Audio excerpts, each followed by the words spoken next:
Welcome back. We start our midday today with Dr. Tracy Levins from the Kamloops Naturopathic Clinic. It's great to have you back on the show. Nice to be back. Thank you. And congratulations are in order as Tracy has just become the new owner of the Kamloops Naturopathic Clinic. So good for you. Thank you. What does that mean essentially? The people who are working there are still going to work there? Yeah, naturopaths, we have 3 of us now. So there's myself, Dr. Jones, and we've hired a new associate, Dr. Vanderlip. So we're there Monday to Friday. Same location down on Seymour Street. Yeah. So lots of new and exciting things coming. Day 5 of ownership, so we're still kind of like getting our feet wet. But lots of exciting things to bring to the clinic in the future. Fantastic. Yeah. Good for you. Thank you. So today we're talking a little bit about the importance of having hormones tested. Specifically myself, back in late February, I had my hormones tested through the Naturopath Clinic. And today we're going to talk about the results of my cortisol levels, which turns out aren't really where they should be. No, yeah. So we did for you did the dry urine kit. So it was collecting urine because that's where our hormone metabolites are in the strongest concentration. So it's a urine collection 4 times in one day. And what that does for cortisol is it captures your cortisol, a snap of it 4 different times in the day, and we build a cortisol curve. And so a typical cortisol curve will look like highest in the morning and then dissipate over time. Because cortisol is like our awake hormone. It's our main stress hormone. So it typically is the highest in the morning and then decreases like throughout the day to nighttime so that melatonin, our anti-stress hormone, can put us to sleep. Right. Do you have it here? Because I have no problem showing it to people. Like, this is quite a shocker, folks. So I'm not sure what page we're on. It was quite an intense amount of different so there's a things. lot of information here. But it's, there we go, the top one there. Let's take a look at that. So essentially it should be, we'll get this squared up with Marcel on the screen. There we go. So this should be how it goes. Your cortisol levels increase during the day, and then as you go to bed. Yeah, you want to be somewhere between the top and the bottom. Somewhere here. This is me. Hello. You're bumping along the bottom. I'm not going to get too stressed about this, but what does it mean essentially, Tracy? So basically what it looks like there is that you are kind of like inverted. So instead of being really high cortisol levels in the morning, decreasing at nighttime, melatonin coming in, putting you to sleep, it looks like you're bumping along in the daytime with like really low production or output of your active cortisol hormone. And then nighttime you're coming, it looks like getting a second wind and like picking up your cortisol levels then. So typically when we see a pattern like that, we want to really regulate the adrenal gland during the daytime, maybe give it some stimulation, definitely give it some help, because we want to get back to that higher in the morning and then dissipate over nighttime so that we have our natural circadian rhythm. So cortisol keeps us awake, melatonin puts us to sleep, and you're almost doing the opposite. Which is weird. It shows when we're bumping along the bottom like that, shows that we've had some chronic stress. We've asked our adrenal glands to produce stress hormone on maybe a continuous basis over a long period of time.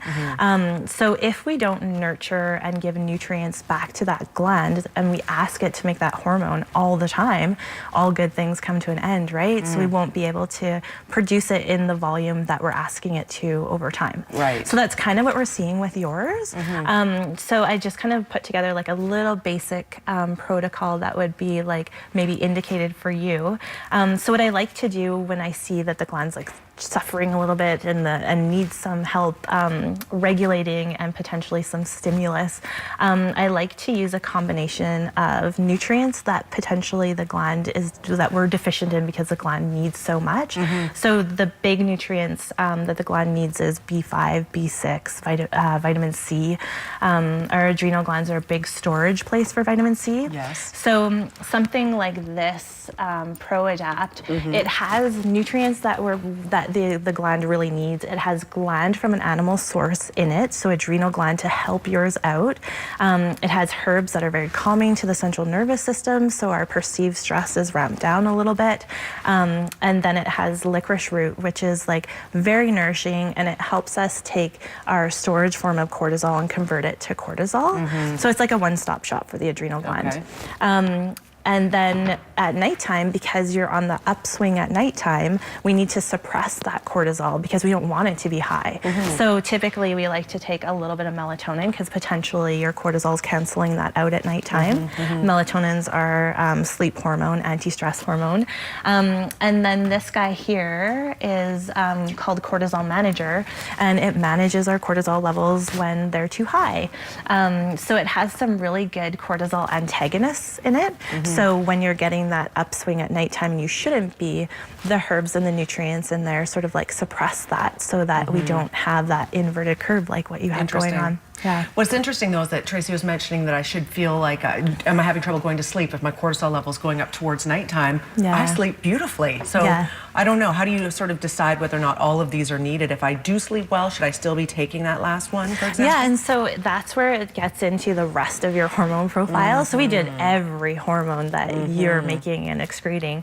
And so it's just finding a fine balance between your symptoms, so what you're feeling, and if you're not having any trouble going to sleep, then maybe we don't put that melatonin in because maybe you are making enough of your own. So finding the balance of what's going on between your estrogen, progesterone, female hormones, your thyroid hormone, and then putting that whole picture together and making a treatment protocol that supports all of the glands secreting their hormones. We have about 30 seconds. Is there any way you can possibly sum up the importance of doing this? I mean, I'm glad I've done it. I'm going to come and speak with Dr. Levins at her office because it's a very detailed blueprint of things to look at. So it's not a 5-minute conversation, but it's important for people to get checked. Yeah, balance. You know, estrogen, just female hormone, is so responsible for, responsible for like 300 different functions in our body.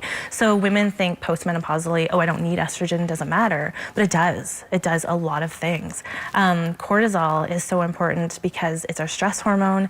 It's part of our circadian rhythm. So doing a panel and finding where your deficiencies and your excesses are bring balance back to mental, physical, emotional health. Okay, excellent. Well, again, thank you for doing mine. I look forward to talking more about it. And thank again, you for letting us discuss it. That was the cortisol. That was the least of them. We could have gone into all kinds of other things. So no, I'm happy to share that one. Thank you for being here. Thank you. Yes, you can find Dr. Levins at the website on the screen, drtlevinskamloops.com. Again, they are located down on Seymour Street as well. We're back after a quick break. Stay with us.